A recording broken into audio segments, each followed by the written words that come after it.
A millionaire saw the cleaning lady being humiliated on a blind date, and his reaction left her speechless. Before we begin the story, leave a comment telling us which city you are watching from.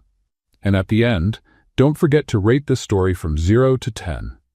Enjoy the story. Kate Morris adjusted the black dress borrowed from her friend for the 5th time in 10 minutes. The nervousness in her stomach grew like butterflies, doing acrobatics. In the fanciest restaurant she had ever stepped into, there she was, with her makeup smudging in the heavy Miami heat and tight heels that felt like a medieval torture device. "Relax, Kate. It's just a blind date," she whispered to herself, turning the cheap ring on her finger. What could go wrong? Her blind date, Ryan, was 30 minutes late. She had already drunk 3 glasses of water and pretended to answer messages that didn't exist. But then he showed up.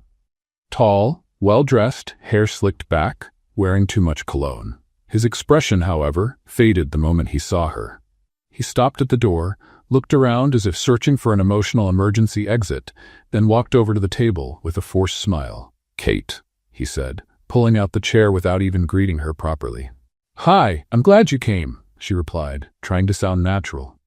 Ryan sat down, glanced around with visible discomfort, then looked her up and down. "Look, this isn't really what I expected. Your profile said elegant, fun, classic style. I thought you'd be, different." Kate forced a smile.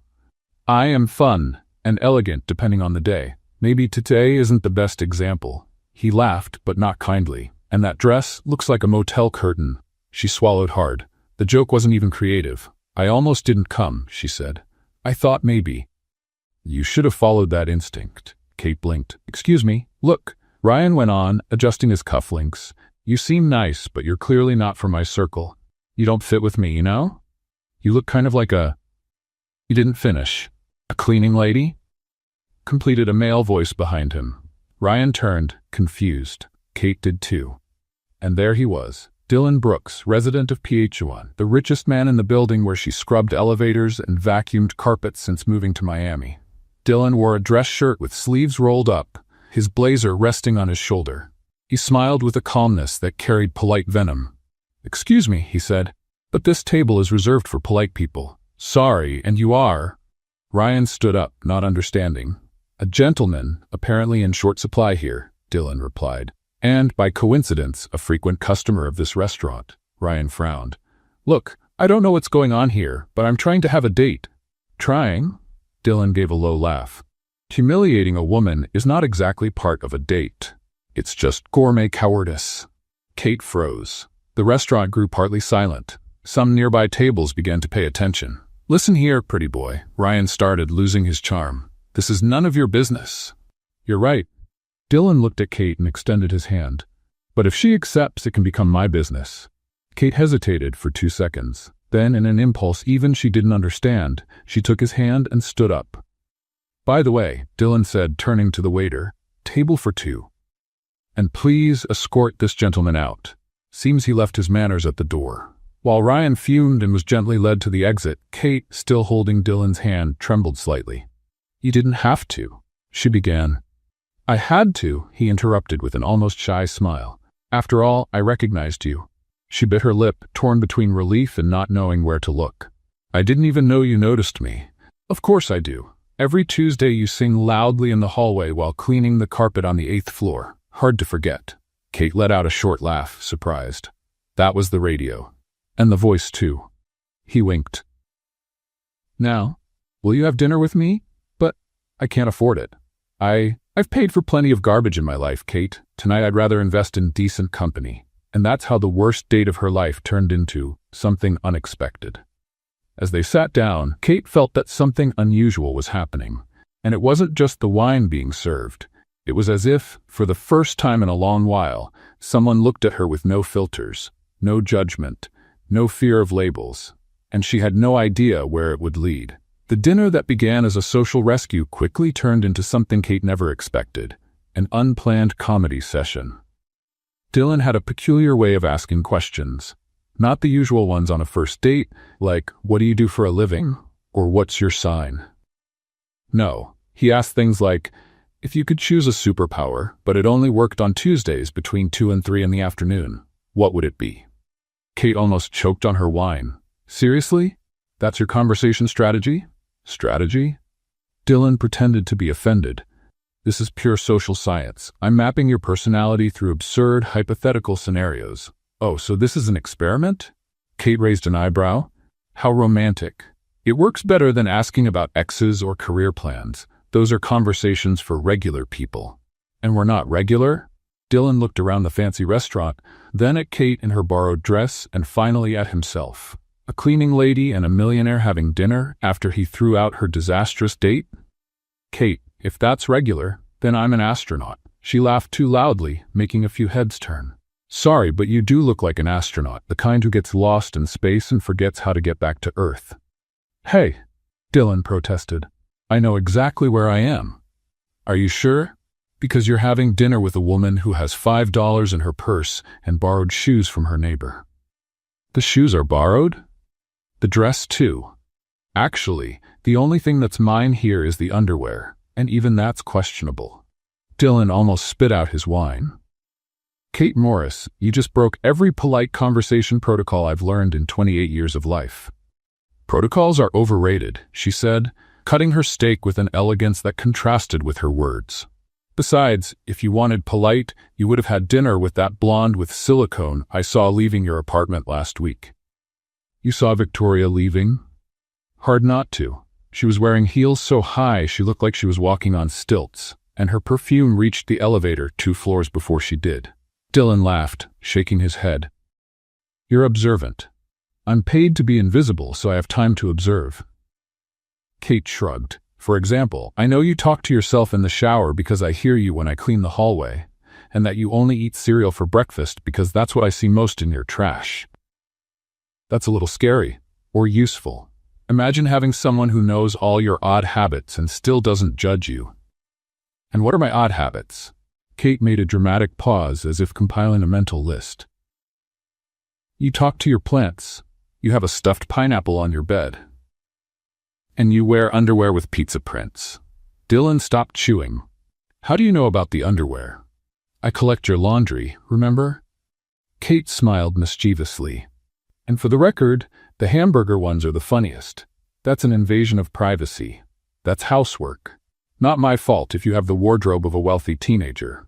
I like fun underwear. That makes me interesting. That makes you someone with growing up issues, Kate laughed. But at least they're cute issues. The conversation went on like that.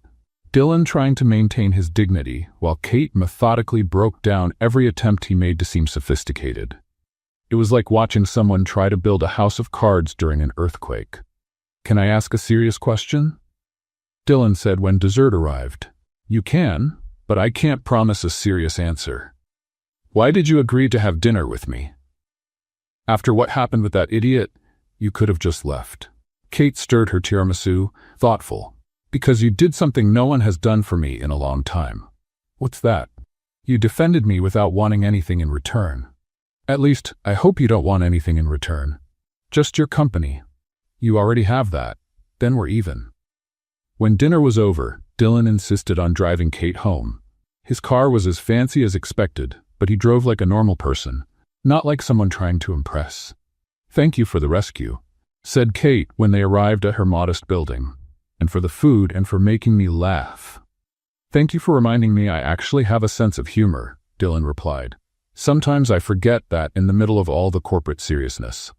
Kate got out of the car, waved, and went up to her small apartment, still processing the surreal night she had just lived.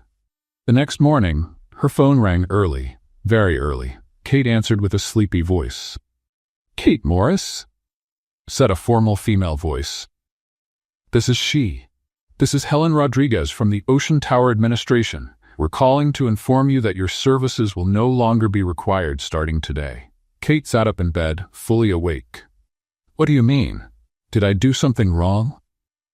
Just an internal reorganization. Your final payment will be deposited by the end of the week. But Helen, I need to know the reason. The phone hung up. Kate stared at it, as if it had just slapped her in the face. If you could choose a superpower, but it only worked on Tuesdays between 2 and 3 in the afternoon, what would it be? Kate almost choked on her wine. Seriously? That's your conversation strategy? Strategy? Dylan pretended to be offended. This is pure social science. I'm mapping your personality through absurd hypothetical scenarios. Oh, so this is an experiment? Kate raised an eyebrow. How romantic. It works better than asking about exes or career plans. Those are conversations for regular people.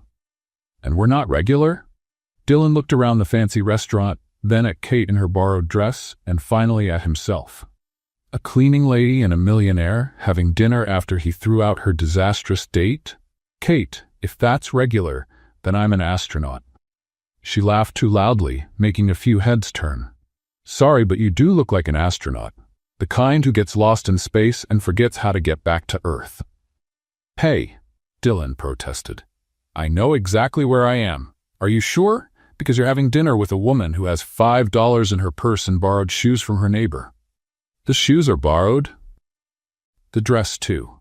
Actually, the only thing that's mine here is the underwear, and even that's questionable. Dylan almost spit out his wine. Kate Morris, you just broke every polite conversation protocol I've learned in 28 years of life. Protocols are overrated, she said, cutting her steak with an elegance that contrasted with her words. Besides, if you wanted polite, you would have had dinner with that blonde with silicone Ford I saw leaving your apartment last week. You saw Victoria leaving? Hard not to. She was wearing heels so high she looked like she was walking on stilts, and her perfume reached the elevator 2 floors before she did. Dylan laughed, shaking his head. You're observant. I'm paid to be invisible, so I have time to observe. Kate shrugged. For example, I know you talk to yourself in the shower because I hear you when I clean the hallway, and that you only eat cereal for breakfast because that's what I see most in your trash. That's a little scary. Or useful.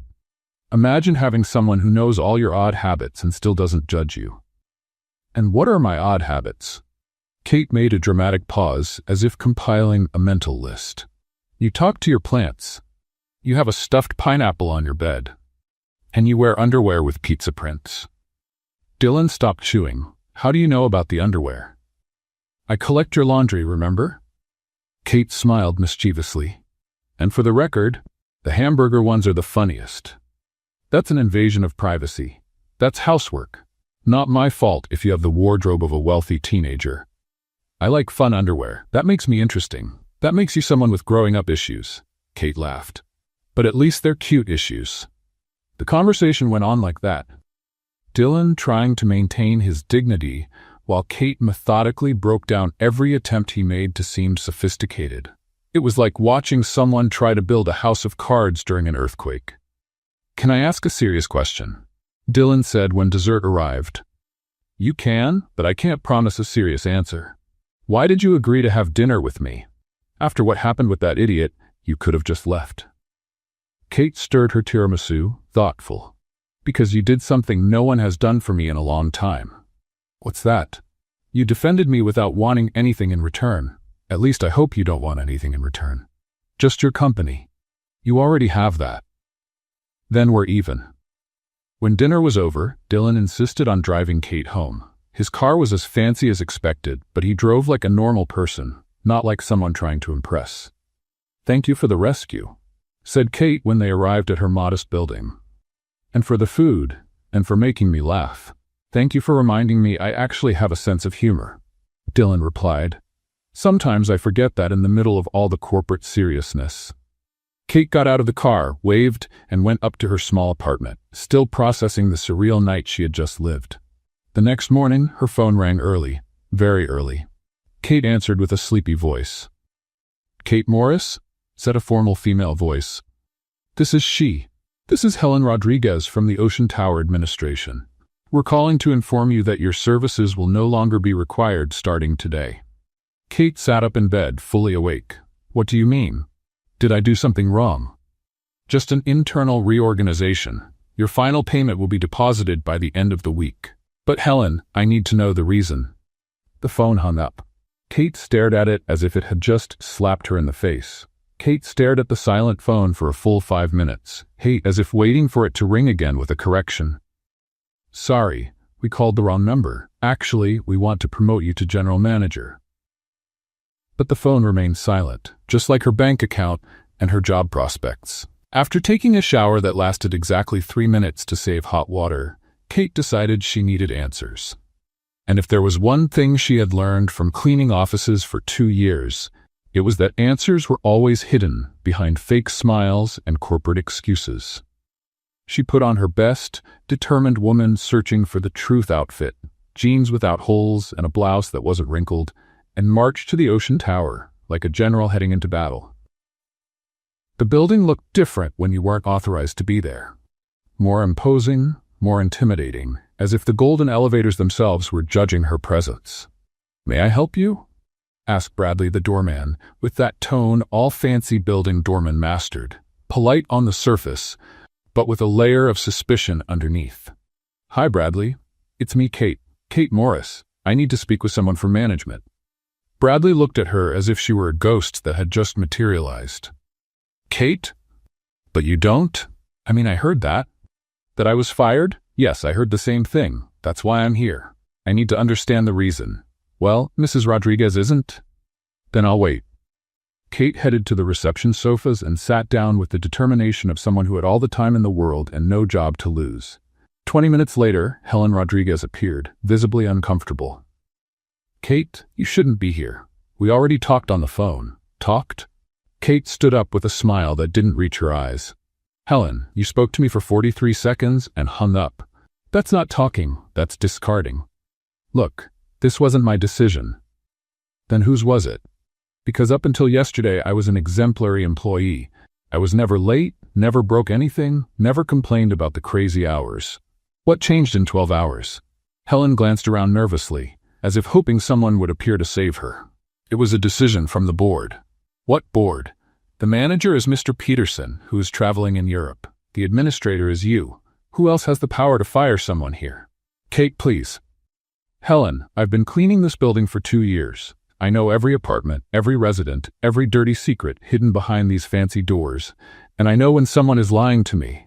Helen sighed, defeated. "It was a conflict of image." "Conflict of image?" Kate repeated, incredulous.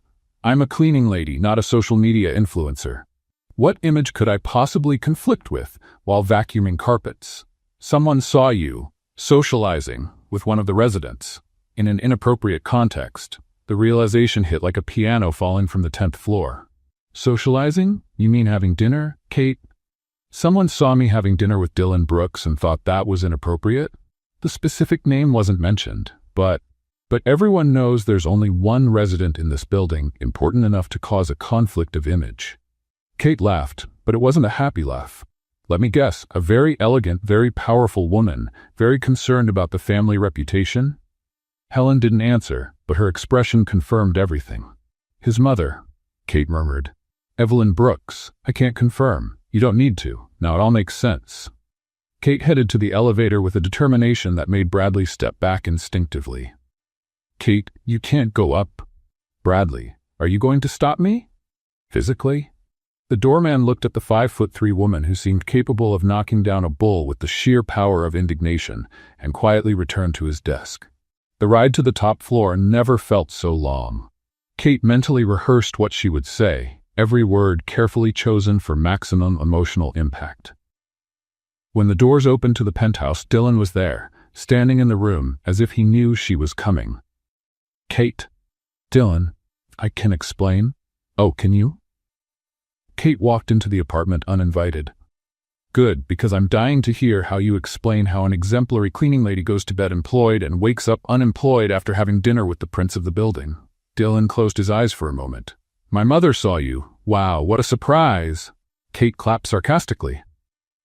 "And she thought the maid was forgetting her place?" I didn't know she would." "Didn't know."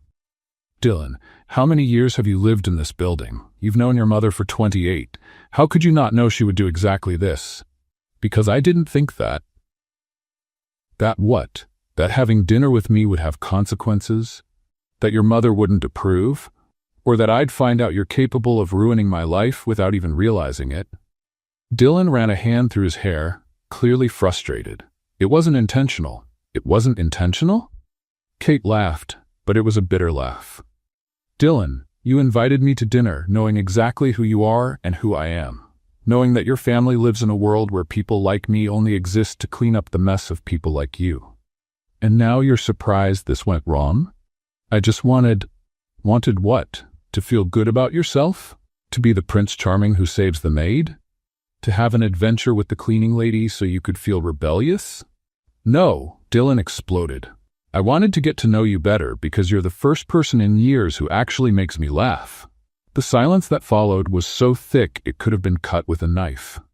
Kate looked at him for a long moment. And was it worth it?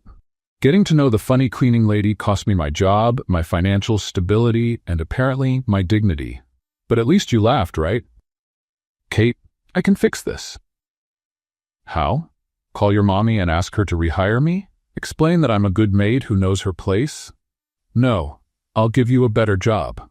Kate stopped pacing and stared at him. What do you mean? Work for me, directly, as my personal assistant. Your personal assistant, Kate repeated slowly. I clean bathrooms for a living. What qualifications do I have to be a millionaire's assistant? You're organized, punctual, observant, and the only person I know who can put me in my place when necessary. Those are exactly the qualifications I need. And when your mother finds out, she won't interfere in my business. Are you sure about that? Dylan hesitated for a fraction of a second. That was enough. See? Kate said. You're not sure of anything. You can protect me from your family. You're not sure this will work, and you're probably not even sure about what you're offering. I'm sure of one thing, Dylan said, looking straight into her eyes. I'm sure you didn't deserve to be fired for having dinner with me, and I'm sure I want to fix this. Kate stayed silent for a moment, weighing her options, which basically were, accept the offer or go home and look for a job in the classifieds. What would my salary be? 3 times what you made as a cleaner. And the responsibilities. Organize my schedule, manage my mail, remind me to eat something besides cereal, and stop me from making more mistakes like the one that caused all this. And if it doesn't work out, then at least we tried. Kate sighed, feeling the weight of a decision that could completely change her life. Dylan Brooks, you are without a doubt the most complicated person I've ever met. Is that a yes? That's a let's see what happens, but if your mother tries to fire me again, I'll tell all the neighbors about your pizza underwear. Dylan smiled for the first time since she had arrived.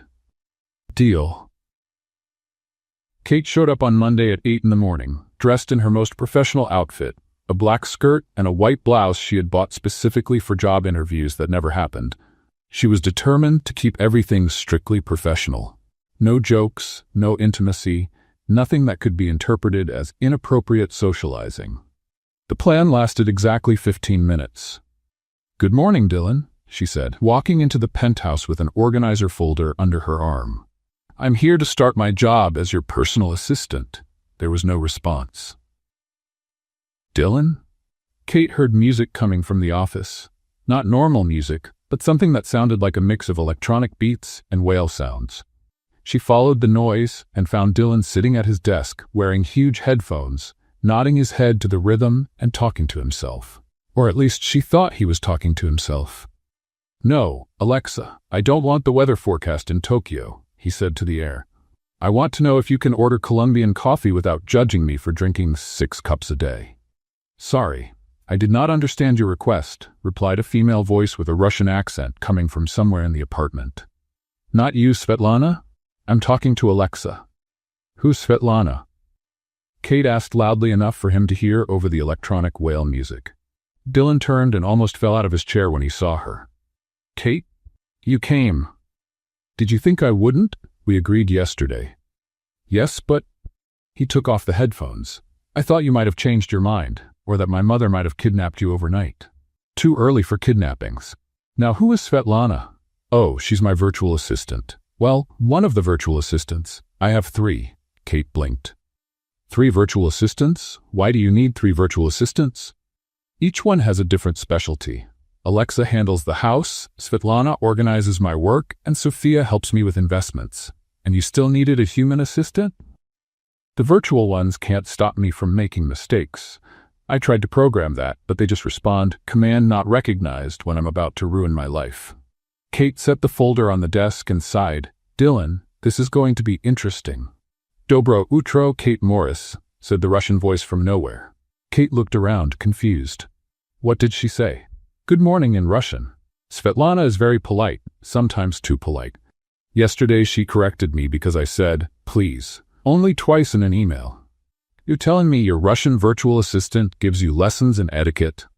Actually, she gives lessons about everything. Svetlana, tell Kate about the time you stopped me from buying an elephant. In September 2023, you attempted to place an online bid to adopt an orphaned elephant. I intervened because you live in an apartment, Svetlana replied. Elephants need space. You only have 300 square meters. Kate looked at Dylan in disbelief. You tried to buy an elephant? Adopt, and I was thinking of moving to a house with a yard. To accommodate an elephant? It was a very cute baby elephant. Kate sat heavily in the chair across from his desk. Okay, let's start again. I'm Kate Morris, your new human personal assistant, and apparently I'll be competing with 3 computers for the privilege of stopping you from ruining your life. Technically 4 computers. I also have James. Who's James? As if summoned, the refrigerator in the kitchen lit a blue light and said in a British accent, Good morning, Miss Morris.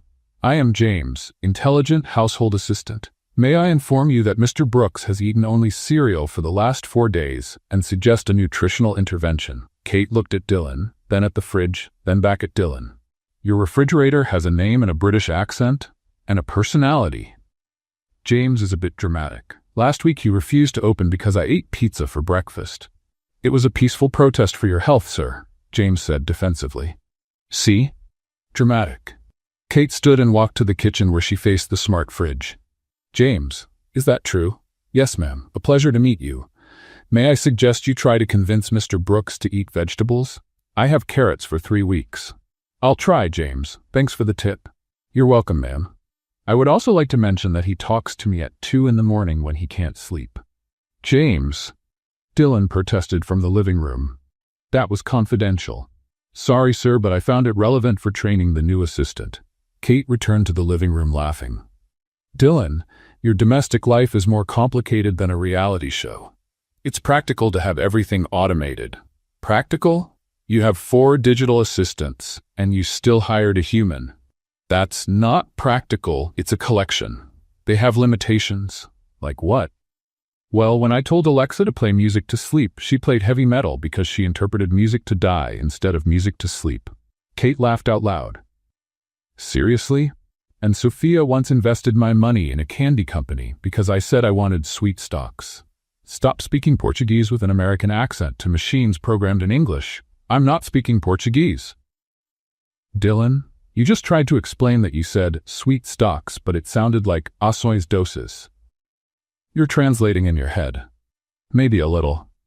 Kate spent the rest of the morning trying to understand Dylan's organizational system, which seemed created by a mad genius with attention deficit.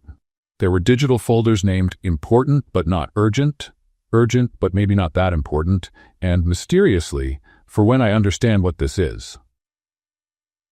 Dylan, what does this folder called Plans to Dominate the World but in a Polite Way mean? Oh, those are my business ideas. Most are crazy, but some might work. Like what? An app that connects lonely people with dogs that need walking. Kate stopped typing. That is actually a good idea. Really? Really? Why haven't you developed it? Svetlana said I don't have enough knowledge about canine behavior. Svetlana is wrong. You should try. You think so? Dylan, you just convinced me it's possible to have a civilized conversation with a refrigerator. I'm sure you can build an app. They spent the rest of the day organizing files, answering emails, and trying to create a system that worked for a brain that seemed to function in 3 different dimensions at the same time. Kate discovered that Dylan was incredibly smart, but his mind jumped between subjects like a hyperactive kangaroo.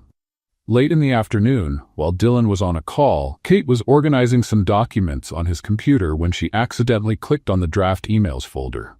Most were professional messages he had started and never sent, but one caught her attention by its subject line, "To myself." About her. Curiosity killed the cat, but Kate couldn't resist. She clicked on the email and read, "I don't know how to explain what's happening to me.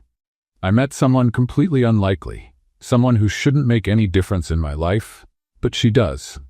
She's funny in a way that catches me off guard, smart in a way that surprises me, and honest in a way that scares me. She makes me want to be a better person, not to impress her, but because when I'm with her, I remember who I really am underneath all this complication people call my life. I think I'm completely taken with Kate Morris, and I have no idea what to do about it." Kate stared at the screen for a long moment, her heart beating faster. She quickly closed the email when she heard Dylan finishing his call. "How was the first day?" he asked, coming back to the desk. "Educational," Kate answered, trying to sound normal. "I learned a lot about your bizarre habits and your virtual assistants with personalities. And what's your verdict? Worst job in the world, or the best?" Kate smiled, still processing what she had read. "I'm still deciding, but I can tell you one thing. It's definitely not boring." "Is that good or bad?" "Ask me again tomorrow, after I find out if Svetlana will accept me as a coworker. Svetlana loves healthy competition." Dylan said, "I'm sure you'll get along." "From the Russian virtual assistant, Mrs. Morris," said Svetlana out of nowhere. "Teamwork is maximum efficiency." Kate laughed and shook her head. Maybe this really was the strangest job in the world. But as she packed her things and got ready to leave, she couldn't stop thinking about the words Dylan had written about her. Completely taken. Maybe it wasn't so bad after all. 3 weeks later, Kate had already gotten used to the crazy routine of working for Dylan. She had learned to interpret Svetlana's moods. Apparently, Russian virtual assistants could also have PMS. To negotiate with James about Dylan's food choices, carrots were still a point of conflict, and to decipher her boss's unique organizational system. That Thursday, they were working late finalizing a proposal for a sustainable technology project. The room was lit only by the computer light and a few candles Dylan had lit because, according to him, artificial light after 9 at night hurts creativity. Kate suspected he just liked the romantic mood, but didn't say anything. She said, saving the document for the 10th time. "Proposal finished, budget reviewed, schedule approved. You officially have a project that could revolutionize the clean energy market." Dylan stretched in his chair, tired. "I can't believe we managed to finish this in 3 weeks." "We did because I organized your creative chaos into something that makes sense to normal people." Kate smiled. "And because Svetlana stopped suggesting investing in wind farms in Antarctica." "They were valid ideas." "Dylan, there are no wind farms in Antarctica because there are no people in Antarctica to use the energy." Technical details. Kate laughed and got up to get some water in the kitchen. When she came back, Dylan was standing by the window, looking out at the Miami night view. "Penny for your thoughts?" she said, walking closer. "I was thinking about how my life has changed since you got here." "Changed? How so?" Dylan turned to her, and Kate realized he was closer than she expected, much closer. "Before, I was living on autopilot. Work, meetings, projects, more work. I didn't even realize I was just existing. And now I have someone who laughs at my bad jokes, who stops me from buying elephants, and who can turn my crazy ideas into something real." Kate felt her heart race. The distance between them seemed to shrink without either of them moving. "Dylan, Kate, I need to tell you something." "What?" He stopped as if searching for the right words. "Since that night at the restaurant, since you started working here, I can't stop thinking about what it would be like if this was more than just work." Kate swallowed hard. The air between them seemed charged with electricity. "That would be a very bad idea," she whispered. "Probably the worst idea I've ever had," he agreed, stepping a little closer. "It would complicate everything. Completely. Your mother would have a heart attack, several heart attacks, and I could lose my job. Again. I would never let that happen," Dylan said, raising his hand to touch her face. Kate closed her eyes for a moment, feeling the warmth of his hand on her skin. "Dylan, we can't. I know. But I want to." "I want to too," she admitted, opening her eyes. They were so close now that Kate could feel his breath. Dylan tilted his head, and she did the same, and for a moment it seemed like finally... Ding-dong. The apartment doorbell rang like a fire alarm in a silent moment. Dylan and Kate pulled away immediately, as if shocked. "Were you expecting someone?" Kate asked, trying to regain composure. "No," Dylan frowned, glancing at the clock. "It's almost 10 at night. Ding-dong, ding-dong." "Mr. Brooks," said James from the kitchen, "there is a visitor at the entrance. Facial recognition confirms. Victoria Ashford." Dylan turned pale. "Victoria? What is she doing here? Who's Victoria? Kate asked, though she already knew the answer from his tone. My ex-fiancé. Kate felt her stomach sink. Your ex-fiancé is ringing the doorbell at 10 at night? Apparently, yes. Ding dong, ding dong, ding dong. She's not leaving, Kate observed. Dylan ran a hand through his hair, clearly unsettled. I'll answer. Stay here. But Kate followed him to the door. Not out of curiosity, well, totally out of curiosity, but because she wanted to see what kind of woman could make Dylan Brooks nervous like that. Dylan opened the door, and Kate understood immediately. Victoria Ashford was exactly what Kate expected a millionaire's ex-fiancé to be. Tall, blonde, dressed as if she had stepped off a fashion magazine cover, and with the kind of confidence that only comes from a bank account with many zeros. Dylan, darling, Victoria said, stepping into the apartment as if she still lived there. I hope you don't mind the surprise visit, but I just had to talk to you. It was only then that she noticed Kate. Oh, Victoria said, looking Kate up and down with the kind of analysis women make in 0.3 seconds. You have company. Victoria, this is Kate, my personal assistant. Kate, this is Victoria. Personal assistant? Victoria smiled, but it wasn't a friendly smile. How convenient. Kate felt the insult implied, but smiled back. It's a pleasure to meet you, Victoria. Dylan has told me a lot about you. He has? Victoria looked at Dylan with a raised eyebrow. How interesting. And what exactly has he told you? Kate realized she had stepped onto dangerous ground, but decided to go on. Oh, just that you two were engaged, and that you like high heels and strong perfume. Dylan coughed loudly, trying not to laugh. Victoria, on the other hand, didn't find it funny at all. How observant, she said with a smile sharp enough to cut glass. It's my job to notice details, Kate answered cheerfully. Well, said Victoria, turning to Dylan, I came because I need to talk to you about a business opportunity. Something that could really interest you. Victoria, it's almost 10 at night. Oh, Dylan, you've always been so formal about schedules. Remember when we used to work late on the foundation project? Some of our best ideas came after midnight.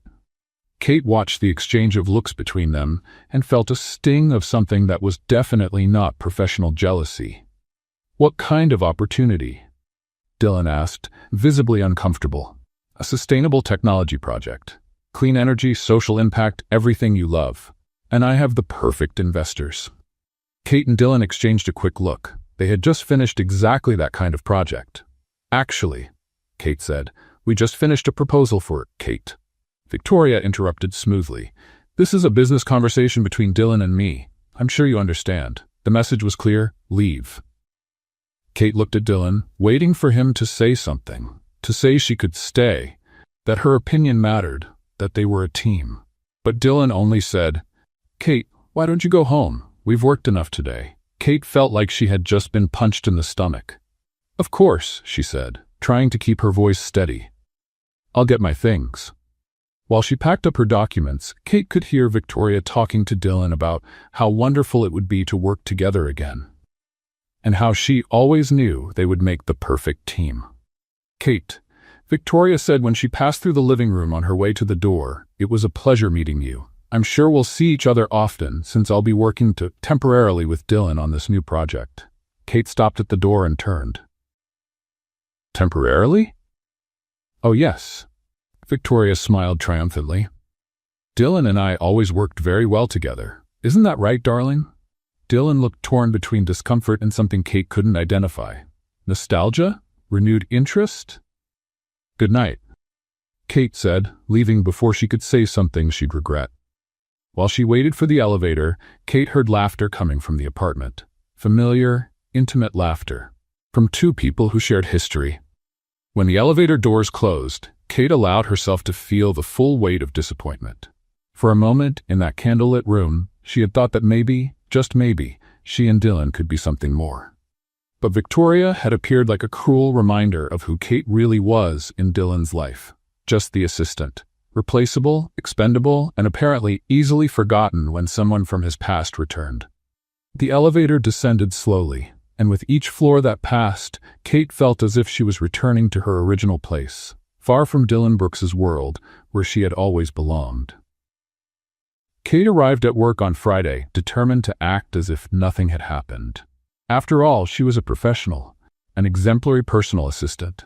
Definitely not a woman who had spent the whole night replaying in her mind an almost kiss interrupted by her boss's perfect ex-fiancé. Definitely not. But when the elevator doors opened to the penthouse, Kate came face to face with a scene that severely tested her professional resolve. Victoria was sitting at Dylan's desk, wearing one of his dress shirts over tight pants, her hair perfectly tousled on purpose, and a cup of coffee in her hands. "Good morning, Kate," Victoria said with a radiant smile. "I hope you slept well."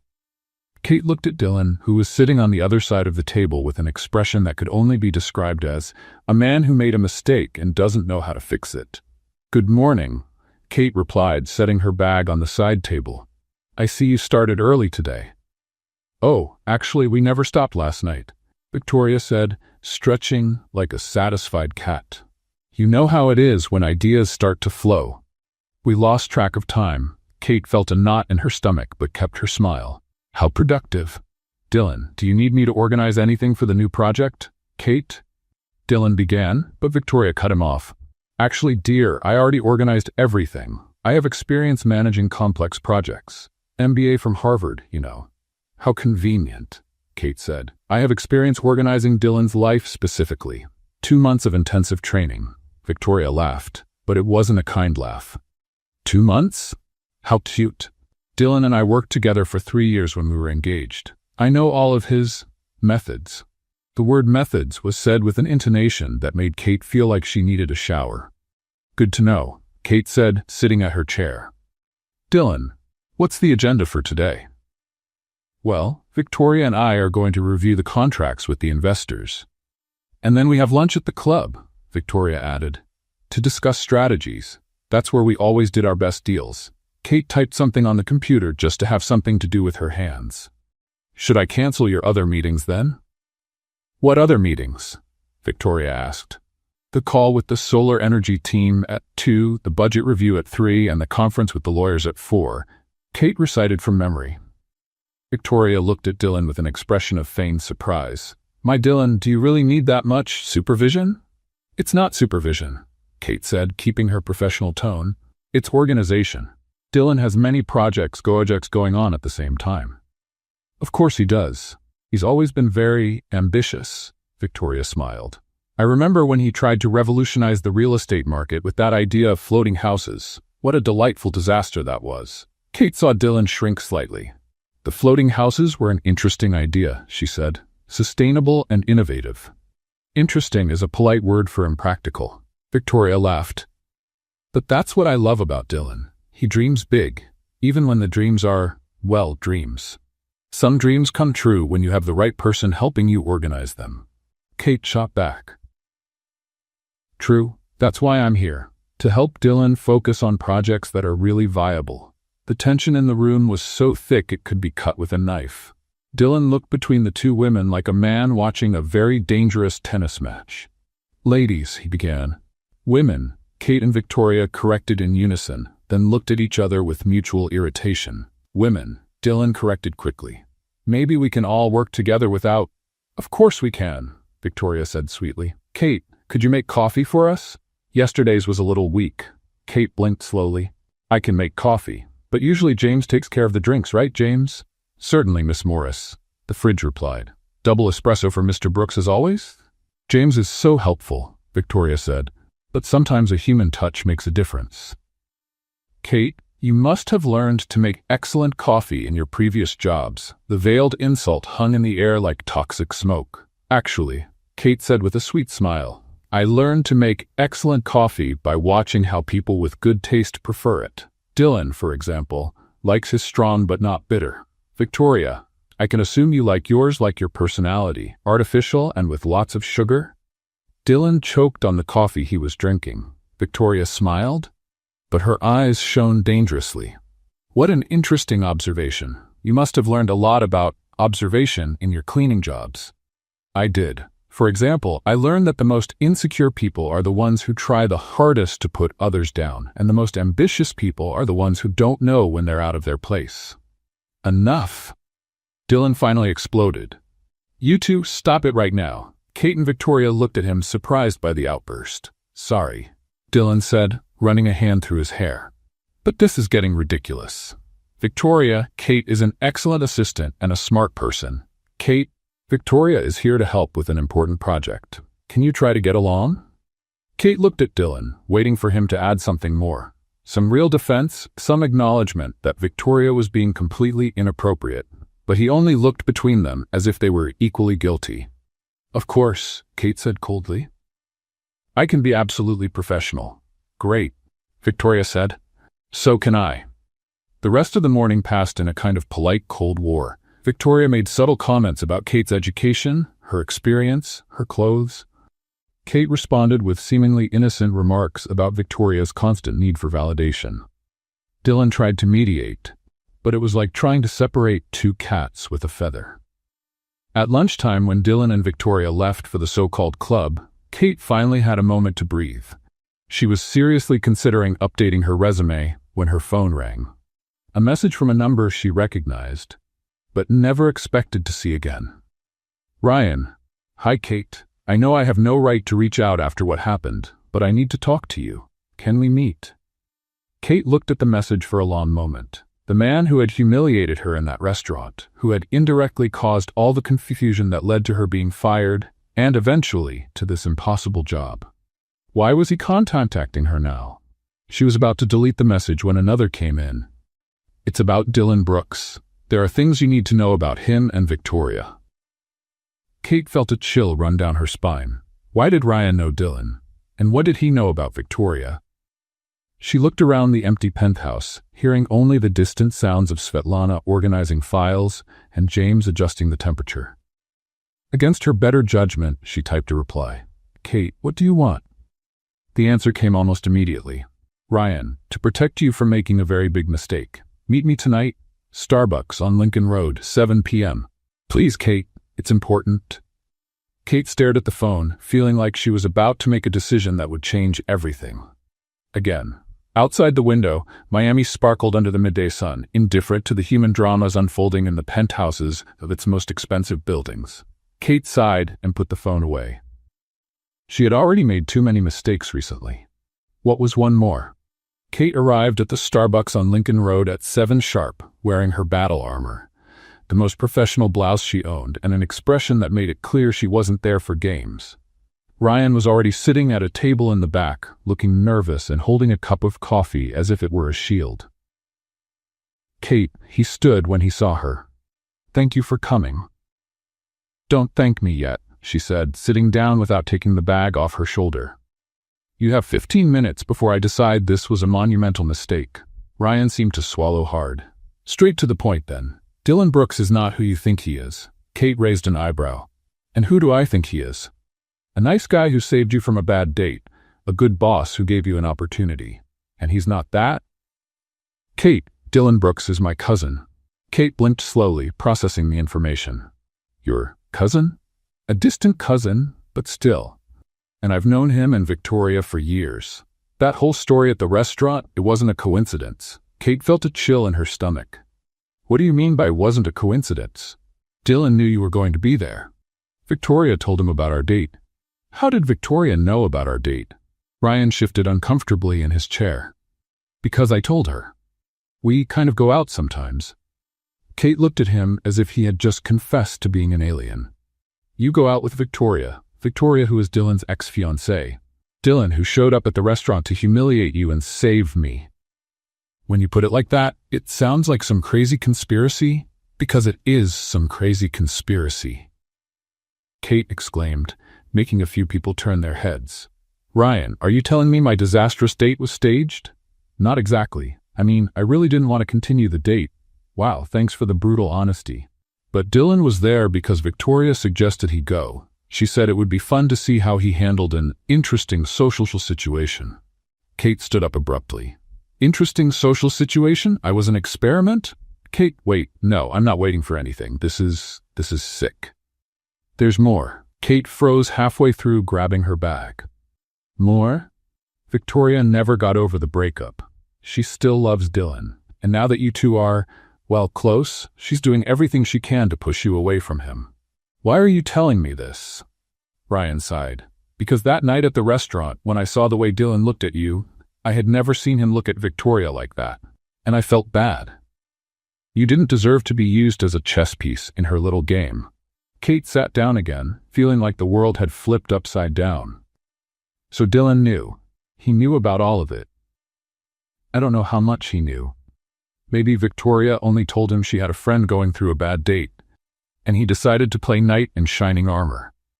Kate, 15 minutes are up, she said, standing again. That's when she saw Dylan standing outside the Starbucks, looking through the window with an expression that mixed confusion and something that looked a lot like anger. Their eyes met for a second, and Kate saw the exact moment Dylan came to the wrong conclusion about the situation. "Oh my God," she murmured. Dylan stormed into the cafe like a hurricane in a suit. "Kate, what are you doing here?" His eyes shifted to Ryan. "With him, Dylan," Kate began. "Hi, cousin," Ryan said, trying to smile that came out more like a grimace. "Cousin?" Dylan looked between them. "Kate, did you know he was my cousin?" "I just found that out." "Yeah, that, along with some other interesting information." "What information?" Ryan stood up, clearly uncomfortable. "Maybe I should go." "No," Kate said firmly. "You're going to stay here and explain to your cousin what you just told me." Dylan looked at Ryan with a dangerous expression. "What did you tell her?" "The truth," Ryan said. "About Victoria suggesting you go to the restaurant that night." The color drained from Dylan's face. "Ryan, and about how she's still in love with you and wants to push Kate away." "That's not true," Dylan said, but his voice didn't sound convincing. "Isn't it?" Kate laughed, but it wasn't a happy laugh. "So you didn't know I'd be at that restaurant?" Victoria mentioned she knew someone who was having a bad date, and you decided to show up and play superhero? It wasn't like that." "Then what was it, Dylan?" "Explain it to me, because now I'm confused about which parts of my life were real and which were theater." "Kate, I can explain." "No," she said, grabbing her bag. "I don't want explanations. I want distance." Dylan tried to follow her, but Kate turned quickly. "Don't follow me. Don't look for me. Don't send your virtual assistants to talk to me." She walked out of Starbucks, leaving Dylan and Ryan in an awkward silence. The walk back to the Ocean Tower was a blur of confused emotions. Kate felt deceived, used, and stupidly naive for believing that someone like Dylan Brooks could genuinely be interested in her. When she arrived at the penthouse, Victoria was there, of course, organizing some papers on the desk with the efficiency of someone marking territory. "Kate," Victoria said with fake cheer. "How was your date?" Kate stopped and looked at Victoria with crystal clarity. Eye-opening. "Oh, that's good. Ryan is an interesting man, isn't he? Though maybe not exactly at your level." Kate walked over to the fridge, grabbed a bottle of orange juice, went back to where Victoria was, and poured it over her head. Victoria screamed, more from surprise than pain. "Are you out of your mind?" "Probably," Kate said calmly. "But at least now I'm awake." That's when Dylan walked into the apartment, saw Victoria dripping orange juice onto the marble floor, and Kate gathering her personal things from the desk. "Kate? What?" "I'm quitting," she said without looking at him. "Because of what Ryan said?" "Kate, I can explain." "Dylan, it doesn't matter anymore. It mattered last night when we almost kissed. It mattered this morning when Victoria was wearing your shirt and making coffee in your kitchen. But now I get it. I was never anything more than a charity project for you to feel good about yourself." "That's not true, isn't it?" Kate finally looked at him. "Then tell me, Dylan, last night when Victoria showed up, why didn't you defend me? Why did you let her treat me like a maid who forgot her place?" Dylan opened and closed his mouth with no answer. "Exactly," Kate said, "because deep down that's what you think I am, a maid who forgot her place." "Kate, Victoria," Kate said, turning to the woman still wiping juice from her hair. "He's all yours. I hope you're very happy together planning schemes to humiliate innocent people." Kate grabbed her things and headed to the door. "If you walk out that door now," Dylan said desperately, "how will I fix this?" Kate stopped with her hand on the doorknob. "You won't," she said simply. "Some things can't be fixed, Dylan, especially when they were broken on purpose." She left, leaving Dylan standing in the middle of the room, Victoria dripping juice, and a silence that seemed to echo forever. In the days that followed, Dylan simply disappeared. He canceled meetings, didn't show up at the company, and didn't answer calls. James reported worriedly that he wasn't eating properly, and Svetlana noted that he spent hours staring at the computer screen without typing a thing. It was as if Kate had taken with her not just her presence, but also the energy that made Dylan function. Meanwhile, Kate went back to her old life, job hunting and trying to forget that for 2 months she had known what it was like to be seen as more than just someone who cleaned up other people's messes. A week after dumping orange juice on Victoria's head and quitting the strangest job of her life, Kate was doing what any sensible person would do, eating ice cream straight from the container while watching reruns of cooking shows on the couch. It was a questionable coping strategy, but it worked. Her best friend Sarah had other ideas about how to deal with existential crises. Kate Morris, Sarah said, bursting into the apartment with the spare key Kate regretted more and more having given her. "You smell like self-pity and Ben & Jerry's." "It's a new perfume," Kate muttered, not taking her eyes off the TV. "It's called Unemployed and Disillusioned. I'll ignore the drama and get straight to the point." Sarah sat on the couch and took the ice cream out of Kate's hands. "Something arrived for you. If it's another job offer to clean offices overnight, you can send it back." "It's not a job offer." Sarah pulled an elegant envelope from her bag. "It's an invitation." Kate looked at the envelope as if it were a potential bomb. The paper was thick, expensive, with her name written in golden calligraphy. "Who would send me an invitation? Especially one that looks like it costs more than my rent?" "Only one way to find out." Kate reluctantly took the envelope and opened it. Inside was an even fancier card. "You are honored to be invited to the annual Brooks Foundation Gala for Sustainable Technology. Saturday, May 15th, 7 p.m. Fontainebleau Hotel, Miami Beach. Attire black tie. RSVP by Thursday." And at the bottom, handwritten, "Please come. Dylan." Kate stared at the invitation for a long moment. "It's from Dylan," she finally said. "The millionaire with virtual assistants and family problems? That one." "What does he want?" "I have no idea." Kate tossed the invitation onto the coffee table. "But I'm not going to find out, because I'm not going." "Why not?" "Sarah, you were here when I came back that night. You saw my complete meltdown about how I was used as a chess piece in their sick little game. Why would I willingly put myself in a situation where I'll see Dylan and probably Victoria too?" "Because you're curious. I'm not curious." "Kate, you've been eating coffee ice cream for a week while watching shows about how to make elaborate cakes. You're clearly in denial about something. I'm mourning my sense of judgment, which apparently died the moment I decided to trust a problematic millionaire." Sarah picked up the invitation and studied it. A charity gala. That means important people, media, the entire Miami elite. Why would he invite you to an event like that? To humiliate me publicly? To prove I don't belong in that world? To have fun watching the ex-cleaning lady stumble in expensive shoes? Or, Sarah said slowly, to apologize in the most public and dramatic way possible. Kate looked at her. "That's movie stuff, Sarah. In real life, rich people don't make grand romantic gestures to apologize to their former employees. In real life, former employees don't dump orange juice on ex-fiancés' heads and walk away like movie heroines." Kate had to admit she had a point. "Even if I wanted to go, and I don't have the right clothes for a gala. Black tie is not exactly what I have in my closet." Sarah smiled mischievously. "Leave that to me." 2 days later, Kate found herself in front of Sarah's bedroom mirror, wearing a dress that probably cost more than her monthly salary back when she was cleaning. "Where did you get this?" Kate asked, admiring the red dress that fit her body perfectly. "My cousin works at a formal dress shop. This is a loan, so try not to spill anything on it." "I can't promise that." "My recent history with drinks as weapons is problematic." Sarah laughed while fixing Kate's hair. "You look beautiful. That red brings out your eyes." "Sarah, I still haven't decided if I'm going." "Kate, you're already dressed with makeup on, and I spent 2 hours on your hair. You're going. And what if it's a trap? What if Victoria is there with some new evil plan?" Then you throw a drink at her again, but this time, aim better. Kate laughed in spite of herself. "You're a bad influence. I'm a good friend who doesn't want to see you wasting away on the couch eating ice cream for the next 6 months." Kate looked at herself in the mirror one more time. The woman staring back looked confident, elegant, like someone who really belonged at a gala event. It was an illusion, of course, but a convincing illusion. "Fine," she said, picking up the small evening bag Sarah had lent her. "I'll go, but only for 2 hours, and if anyone recognizes me as the ex-cleaning lady who had a public meltdown, I'm leaving."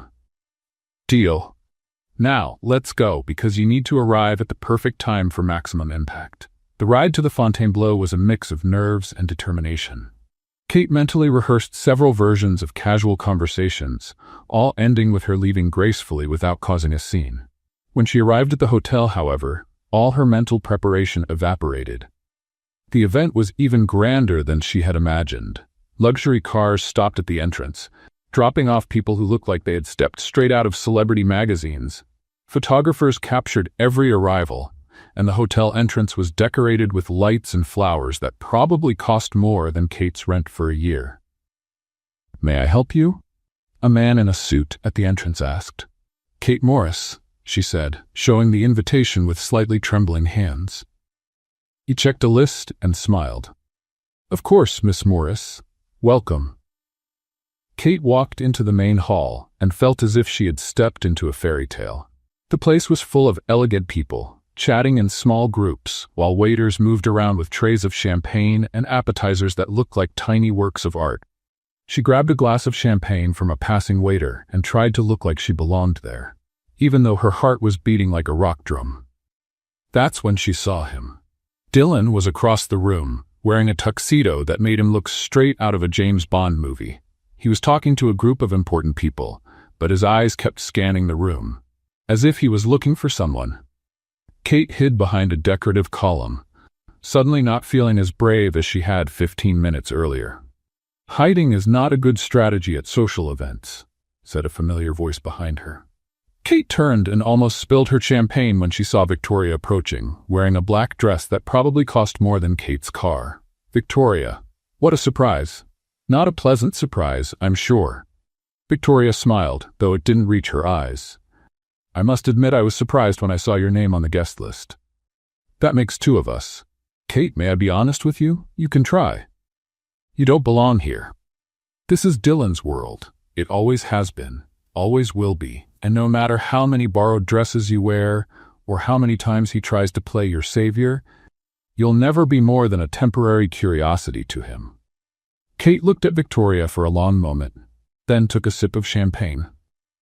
"Victoria, you may be right about me not belonging here, but at least I don't spend my whole life trying to force someone to love me back." With that, Kate stepped out from behind the column and walked toward the center of the room, leaving Victoria speechless. Maybe she didn't belong there, but since she was, she might as well make it count. Kate spent the next 15 minutes pretending to study the artwork on the walls while secretly watching Dylan across the room.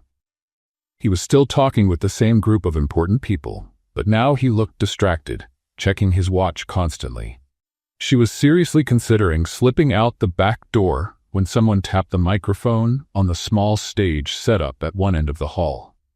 "Ladies and gentlemen," said a man in a flawless suit, "if you could turn your attention to the stage, the founder of the Brooks Foundation would like to say a few words." Kate watched Dylan walk up to the stage with the natural elegance of someone used to being the center of attention. He adjusted the microphone and looked out at the crowd, which had fallen respectfully silent. "Good evening," he began with that charming smile Kate knew so well. "Thank you for being here tonight to support our mission of making sustainable technology accessible to everyone."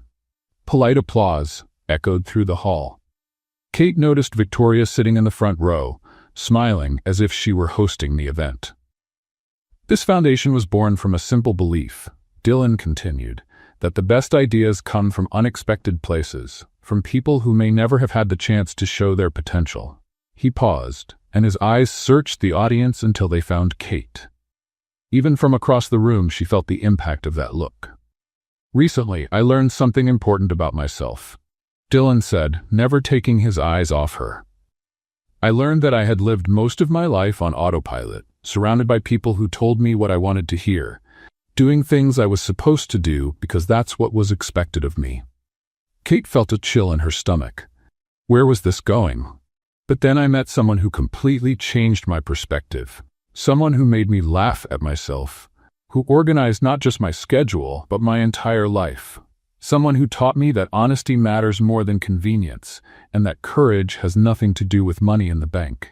A murmur began to spread through the crowd. Kate glanced around and realized some people were following Dylan's gaze, trying to figure out who he was talking about. "Dylan," she whispered to herself. "What are you doing?" "This person," he continued, now clearly speaking only to Kate, "taught me that being saved isn't about having someone pull you out of trouble. It's about having someone who encourages you to face those problems head-on." Victoria looked like she had swallowed something bitter. Even from across the room, Kate could see she was furious. "And I made a mistake," Dylan said, stepping down from the stage and walking through the crowd, which parted like the Red Sea to let him through. "A terrible mistake. I let other people convince me that some worlds don't mix, that some differences are too big to overcome." He stopped right in front of Kate, who was leaning against the wall with a champagne glass in hand, looking like she desperately wished she were anywhere else in the universe. "But the truth is, there are no different worlds," Dylan said, looking straight at her, the microphone still in his hand, making every word echo through the silent hall. "There are only brave people and people who are afraid. And I've been afraid for far too long, Dylan." Kate whispered, "Everyone is watching. I know, and I want them to see." He turned to the crowd who were watching the scene like an unexpected play. "This is Kate Morris," he said to the 300 most important guests in Miami. "She was my cleaning lady, then my assistant, and now she's the woman I'm completely in love with." The silence that followed was so deep, Kate was certain everyone could hear her heart beating. Then the buzz exploded. Whispers, muffled exclamations, the unmistakable sound of a social elite trying to process a scandal in real time. "Dylan," Kate said, her voice almost inaudible. "Have you lost your mind?" "Completely," he smiled. "It took me a while to realize, but you've driven me crazy since that first night at the restaurant. You're ruining your reputation. My reputation means nothing if I lose it in the process." Kate looked around at the shocked faces, the looks of disapproval, phones discreetly pulled out to capture the moment. "Your mother is going to have a heart attack. Probably several, but she'll survive." Victoria, who until then had been frozen by shock, finally reacted. She stepped up onto the improvised stage with the fury of a woman whose plans were collapsing in public. "Dylan Brooks," she said loud enough for everyone to hear, "you've completely lost your mind, maybe." Dylan replied without turning to her. "But I'd rather be crazy and in love than sane and empty. You're making a fool of yourself for a cleaning lady."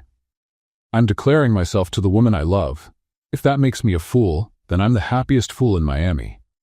Kate looked at Victoria, flushed with anger and humiliation, at the crowd whispering and pointing, and at Dylan, who stood there as if publicly confessing his love for his former employee were the most natural thing in the world. "You are crazy," she said finally.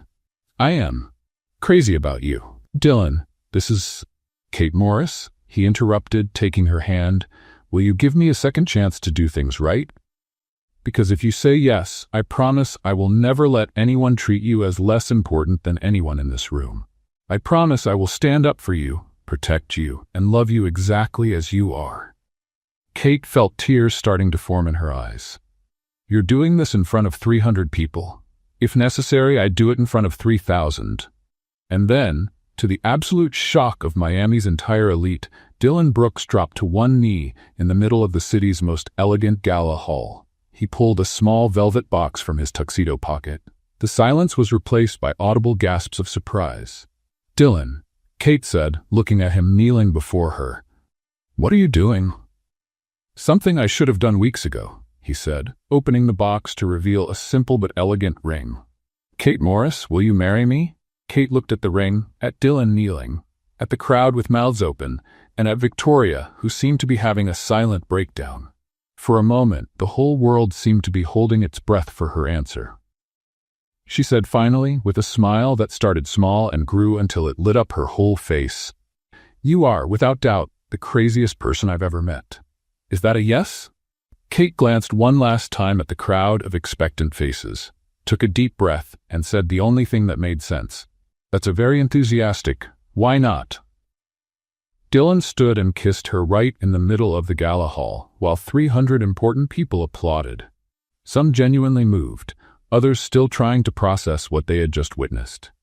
And somewhere in the back of the room, Kate heard someone say, "Well, that will be a story we tell for years."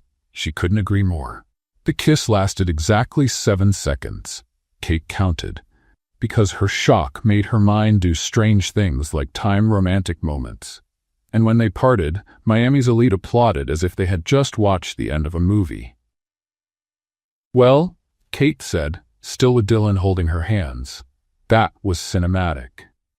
"It was intentional," he replied, smiling. "I thought you deserved a movie-worthy moment after everything we went through." "Dylan Brooks, you proposed to me in front of 300 people without even knowing if I wanted to date you again. Technically, I asked if you'd give me a second chance and then asked if you'd marry me. 2 different questions." Kate laughed, shaking her head.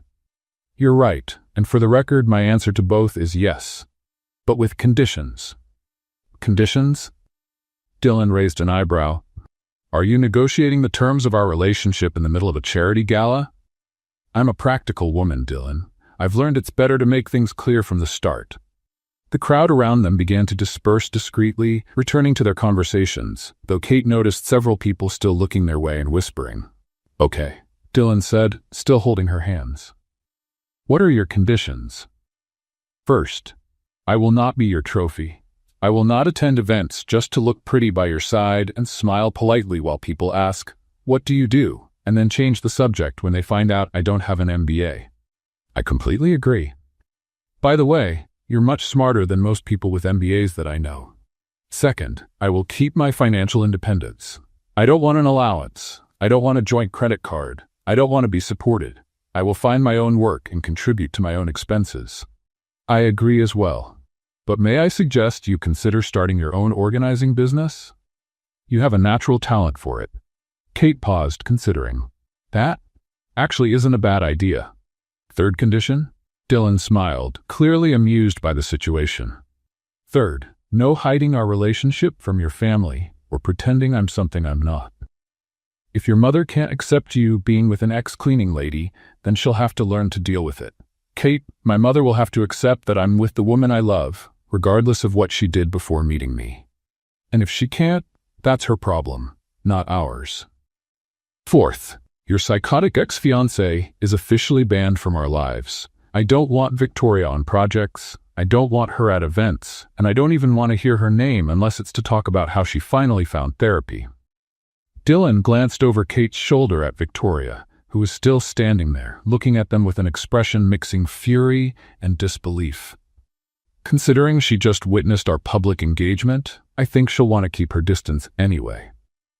"And fifth," Kate said, growing serious, "no surprises like that without warning me first. Next time you want to make a public declaration of love, give me a heads up so I can at least use waterproof mascara."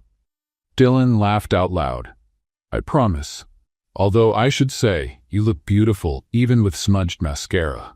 "My mascara is not smudged. It's a little," he gently brushed under her right eye with his thumb. Kate looked around the hall, where people kept pretending not to be interested in the drama that had just unfolded. "Dylan, you realize this will be in every Miami gossip paper tomorrow, right? And probably on social media tonight?" "It's already on social media," said a voice behind them. They turned to see a young man with a phone in his hand. "Sorry," he said, looking embarrassed. "I'm a reporter for the Miami Herald. I couldn't help filming. This is quite a story." Kate looked at Dylan. "We're going to become a meme, aren't we?" "Probably," Dylan agreed. "Do you mind?" Kate thought for a moment. A week ago, the idea of becoming a meme for being romantically involved with her former millionaire boss would have terrified her. Now, after everything they'd been through, it seemed almost insignificant. "You know what? I don't mind. At least it'll be a romantic meme." "Millionaire proposes to cleaning lady at charity gala," the reporter said, clearly already composing the headline in his head. "Any official comment?" Kate and Dylan looked at each other. "Love is unpredictable," Kate said finally, "and sometimes the best things in life come from where you least expect them." And sometimes, Dylan added, you need the courage to grab happiness when it appears, even if it's in the middle of a charity gala. The reporter smiled and put his phone away. Thanks. And congratulations, you just gave me the best story of the week. As he walked away, Kate turned to Dylan. So what do we do now? Go back to your penthouse and pretend this was an elaborate dream? Actually, Dylan said, taking her hands again, I have a confession to make. Another one? Dylan, my heart can't handle much more drama for today. This is a good one, I promise. Remember you said you don't want to be a trophy and want to keep your independence? Literally 2 minutes ago, yes. Well, I kind of already thought about that. And I have a business proposal for you. Kate looked at him suspiciously. What kind of business proposal? A partnership.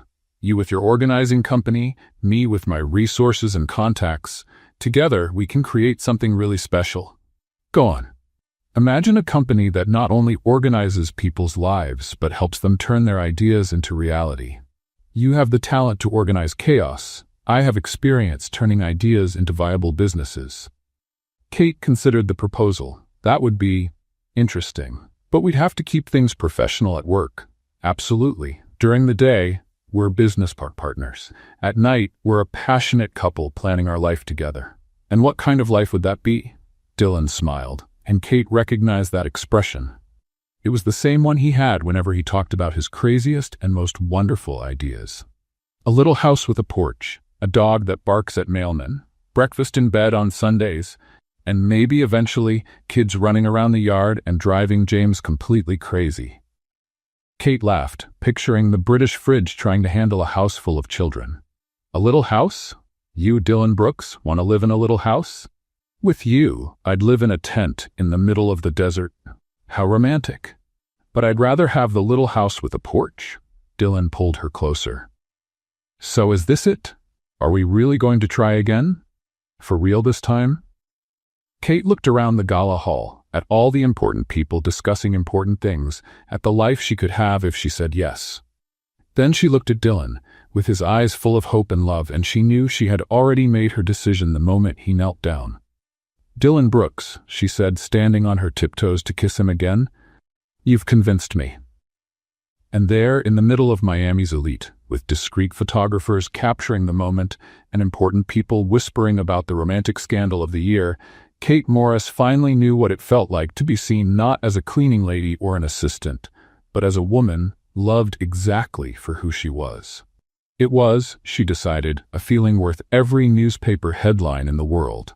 4 months after the gala that turned Kate Morris from an unemployed cleaning lady into a viral millionaire's fiancée, she was sitting in her new office, looking at a schedule that would have given Svetlana an organizational thrill. Morris and Brooks, Life Organization and Transformation, had become the most sought-after company in Miami in record time. Part of it was due to the notoriety of the public proposal. Part of it was because Kate really was exceptional at what she did. And a small part was because Dylan had connections that opened doors. But mostly it was because Kate had discovered she had a natural talent for turning chaos into order, and people were willing to pay very well for it. "Good morning, Kate," said Amanda, her new assistant, walking in with a cup of coffee and a list. "You have a meeting with Mrs. Peterson at 10 about organizing her closet, a call at 11 with Forbes magazine about the article on women entrepreneurs, and at 2, you're recording the podcast on personal finance." Kate looked at the schedule and laughed. "Amanda, 6 months ago, I was cleaning office bathrooms. Now I'm giving financial advice on podcasts. Life is a strange thing. You're an inspiration, Kate. Women connect with your story. Or they find it funny that someone turned a humiliating firing into an organizing empire." Kate had discovered, to her own surprise, that people loved her straightforward and humorous approach to organization and finance. Her Instagram profile, which had started as a joke, now had 200,000 followers who adored her tips on how to organize your financial life without selling a kidney, and how to clean your house as if your mother-in-law were about to arrive in 5 minutes. The phone rang. Morrison Brooks, Kate speaking. "Hi, future wife," said Dylan's familiar voice. "How's the organizing empire today? Growing? Has your future husband learned to make coffee without burning down the kitchen?" "Actually, yes. James is very proud of my progress. Yesterday, he congratulated me for making coffee without setting off the fire alarm. Kate laughed. Over the last 4 months, Dylan had seriously dedicated himself to learning how to do normal things. Cooking, cleaning, doing laundry, driving his own car instead of always using a driver. It was endearing and a little disastrous at the same time. Has Svetlana accepted that you're going to have a normal domestic life? She's adjusting. Yesterday, she suggested I hire a personal chef to avoid wasting resources on inefficient cooking attempts. I told her I'd rather burn a few eggs if it meant making breakfast for you. How romantic. Nothing says I love you like charred eggs. Speaking of breakfast, do you want to have lunch with me today? I thought we could start planning a few wedding details. Kate looked at her packed schedule. I can fit you in at 3 after the podcast. Perfect. I'll book a table at the usual place. The usual place was a small, cozy cafe 10 minutes from Kate's office, very different from the fancy restaurants Dylan used to frequent. They had discovered they preferred places where they could talk without worrying about who was listening. Love you, Dylan said before hanging up. Love you too, Kate replied, still surprised at how natural it felt to say it. The rest of the morning went by quickly. The meeting with Mrs. Peterson was a success. Apparently, when you have 40 pairs of identical shoes, it might be time to rethink your shopping strategies, and the call with Forbes went better than expected. Recording the podcast was Kate's favorite part of the day. She loved talking about personal finance in a way that made sense to real people. And remember, she said into the microphone, you don't need a complicated budget with 15 different categories. You need 3 things. Know how much comes in, know how much goes out, and make sure the first number is bigger than the second. If you can do that, you're already ahead of 70% of the population.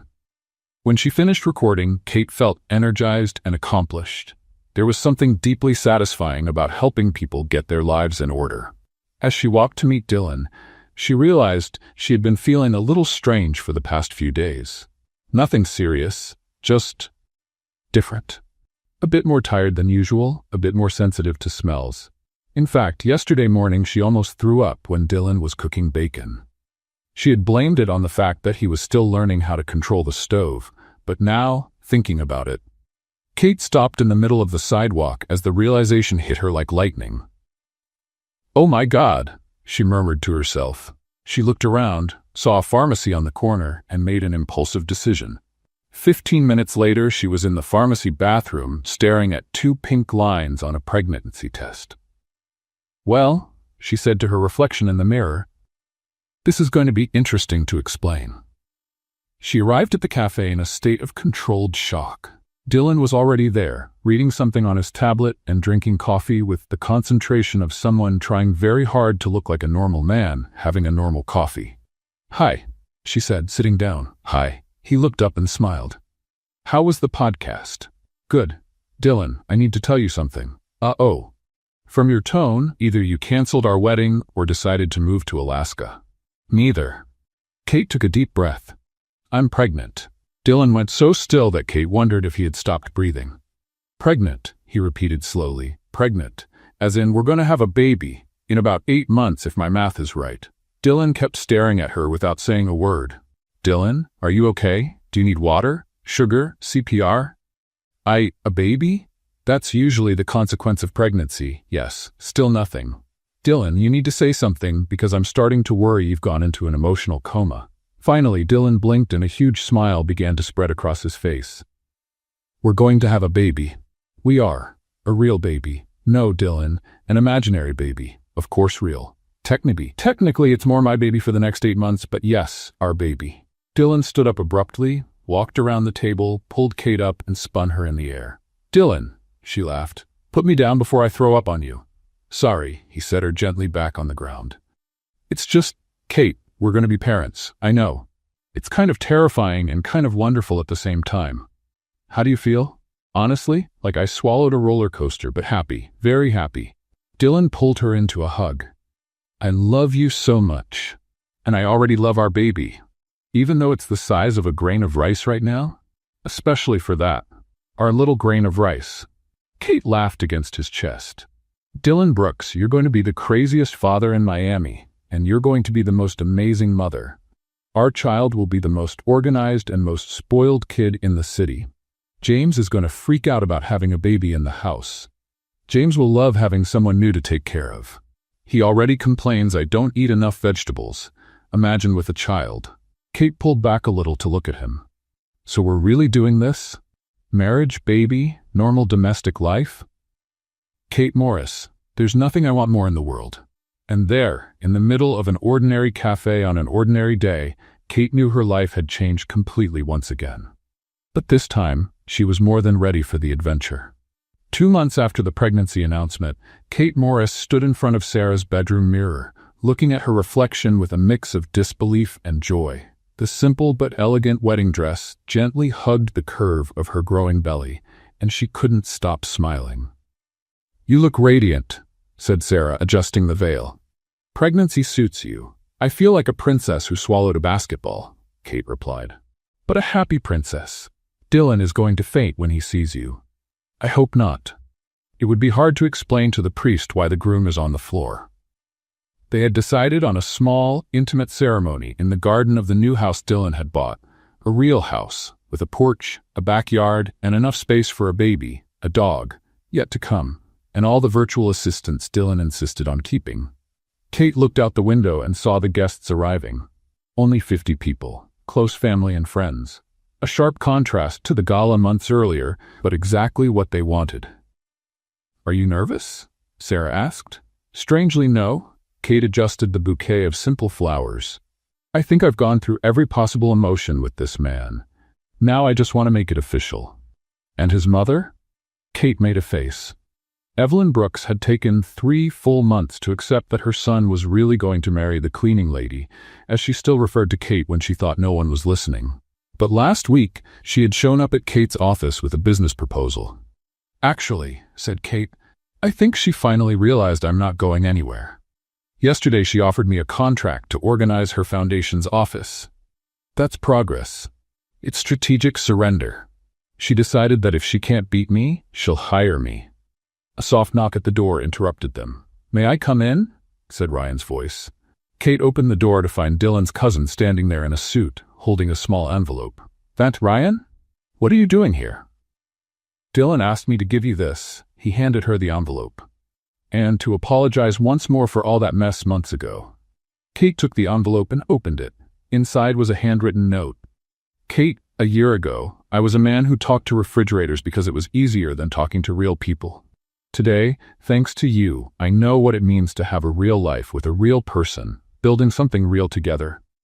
Thank you for teaching me that love isn't about finding someone perfect, but about finding someone who makes your imperfection perfect. I love you, Dylan, and James sends his regards." Kate laughed, wiping away a tear that had started to form. "He's impossible," she said to Ryan. "He's in love," Ryan corrected. "And for the record, I've never seen my cousin this happy." "Neither have I," Kate admitted. The ceremony was exactly as they had dreamed. The garden was decorated with simple lights and white flowers. A small orchestra played soft music, and everyone who mattered was there. When Kate walked down the improvised aisle, actually a stone path in the garden, on her father's arm, she saw Dylan waiting at the altar, and his smile was so bright she momentarily forgot how to walk. "Breathe," her father whispered. "One step at a time." The ceremony was simple and heartfelt. They wrote their own vows, of course, and Kate made the priest and half the guests laugh when she promised to love, honor, and occasionally throw drinks at people who deserved it for Dylan. Dylan, in turn, promised to love, protect, and never again let Russian virtual assistants make important decisions about our lives. But it was during his speech, after the official ceremony, that everyone was truly moved. A year ago, Dylan said, standing next to Kate and holding her hand, "I thought I knew what success was. I thought it was about money, status, impressing people who didn't even really know me." He looked at Kate, and she saw in his eyes all the love and gratitude he felt. "But Kate taught me that real success is having someone who laughs at your bad jokes, who stops you from buying elephants, and who isn't afraid to tell you when you're being an idiot." Laughter echoed through the garden. She taught me that a home isn't about how many square feet you have or how many virtual assistants live with you. It's about having someone who makes you want to come home at the end of the day. Kate felt tears forming again. And now, Dylan continued, gently placing his hand on Kate's belly, we're going to have a family. And I know our child will be the luckiest person in the world, because they'll have Kate Morris as their mother. Kate Brooks, she corrected, laughing through her tears. He repeated, smiling, the woman who turned my house into a home, my chaos into order, and my heart into something I didn't even know existed. There wasn't a dry eye in the garden. To Kate, Dylan said, raising his glass of champagne. Kate was drinking grape juice. The woman who saved me from a life of conversations with household appliances. To Dylan, Kate replied, raising her glass. The man who proved to me that fairy tales can happen, even if they start with disastrous dates and end with Russian virtual assistants planning our honeymoon. They kissed while the guests clapped and laughed, and Kate thought she had never been so happy in her entire life. Hours later, when the guests had left and they were sitting on the porch of their new home, Kate, with her swollen feet resting on Dylan's lap, she looked around and smiled. So, she said, we did it. From cleaning lady and troubled millionaire to husband and wife with a baby on the way. And a growing company, Dylan added, and 4 virtual assistants who will probably try to raise our child. James has already suggested we buy organic food for the baby. Svetlana wants to create a development schedule. Alexa keeps playing classical music to stimulate fetal brain growth. Kate laughed. Our child will be the most organized and technologically advanced kid in Miami, or the most neurotic, or both. Dylan pulled her closer, and Kate nestled against him, feeling completely at peace. Kate, thank you. For what? For going to that terrible date, for accepting my crazy rescue, for giving me a second chance, for pouring orange juice on Victoria. Kate laughed out loud. That last one was for my own pleasure. Still, thank you for making me a better man. Kate turned to look at him. Dylan Brooks, you've always been a good man. You were just hiding under all that technology and complication. I only helped you find yourself. And you? Did you find yourself? Kate looked around the porch, at the garden where they had gotten married, at the house that was now theirs, at the ring on her finger, and at the life they had built together. You know what? I think I did. And there on the porch of their home, with the Miami stars shining above them and the future stretching out like a bright promise, Kate Morris Brooks knew she had found exactly where she belonged. At home with the man she loved, expecting the baby that had changed everything, and with a whole lifetime of crazy adventures ahead. What did you think of Kate and Dylan's story? Leave your opinion in the comments. Rate this story from 0 to 10. What score would you give it? Subscribe to the channel and hit the notification bell to follow all of our stories. And don't forget to watch more exciting stories by clicking right here on the final screen.